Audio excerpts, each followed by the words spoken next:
Have you ever caught yourself apologizing when it wasn't even necessary? Someone invites you to do something and you don't want to go. Without even thinking, you say, I'm sorry, I have other plans. And so maybe you say sorry just to smooth things over. Because if we had to do some soul searching, we may find that we're worried that without I'm sorry, a rift might grow and strain the relationship. But the relationship matters to you. So you take a breath, set aside your pride, and say it. I'm sorry, problem solved. With just a short phrase, you are able to smooth things over and avoid tension. And besides, isn't that the polite thing to do? But what if I told you that over apologizing can come at a cost? It may even do harm, which was the very opposite of what you wanted. At worst, it can weaken your confidence, confuse others, and even make your words carry less weight. I'm sorry, when used in the wrong circumstances, can tell yourself and others, I'm not a confident person.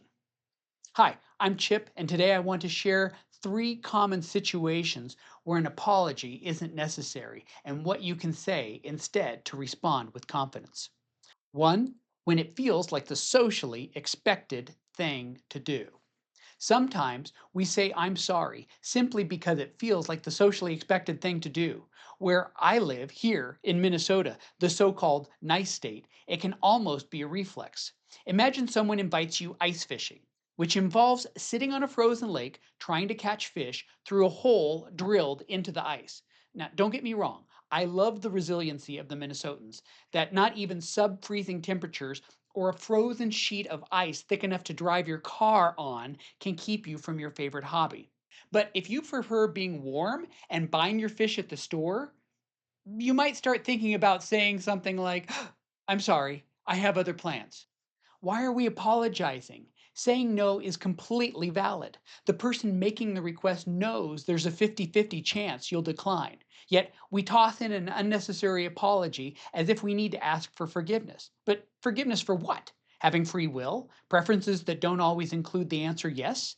And now the person you just apologized to hears that you think there's a need for repair to the relationship based on what they just did. The words, I'm sorry, pronounce a sorrow that you shouldn't have to feel for having preferences. Here's a better way. No, thank you. Simple, clear, and confident. Smile while you say it. No, thank you. I've been there myself.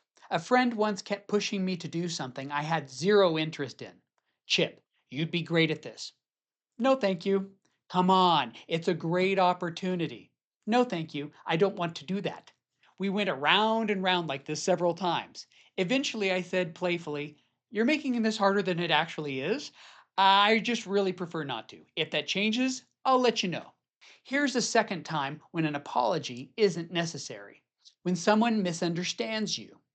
So, someone misunderstands what you've said or done, and your first instinct is to apologize. Maybe they ask for clarification, and you immediately respond with, I'm sorry, I meant this.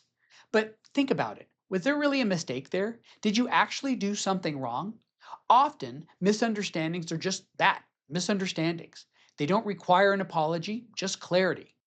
Instead of saying, I'm sorry, try this. Nope, what I meant was this. It's direct and it clears up the confusion without placing unnecessary blame on yourself. Misunderstandings are a natural part of communication and they don't mean you've done something wrong. Three is when someone is upset. You didn't do anything wrong, but you didn't meet their expectations with something you did or said. Maybe it's dinner time and they say, Oh, I thought we were having mashed potatoes, not scalloped. You sense their disappointment and you instinctively respond, I'm sorry, I didn't know that's what you wanted. But let's pause. Was this really your fault? Their disappointment is about their expectations, not your actions. Apologizing here doesn't fix the situation, it just places the burden on you unnecessarily. Instead, try this. Oh, you were expecting mashed potatoes. I didn't realize. Acknowledge their feelings, but don't take responsibility for something that isn't yours to own. Over apologizing might feel polite in the moment, but it can undermine your confidence and even confuse others. By recognizing these three situations, when it feels socially expected, when there's a misunderstanding, and when someone is upset, you can respond in ways that are clear, respectful, and empowering. So the next time you catch yourself about to say, I'm sorry, pause. Ask yourself, is this really an apology worthy moment? Or can I respond with confidence instead? A wise person once told me to never underestimate the power of a smiling, no thank you, because your words are powerful and how you use them reflects how you see yourself. So say no when you mean no, clarify when there's confusion, and acknowledge emotions without taking on responsibility that isn't yours. Until next time, I'm rooting for you.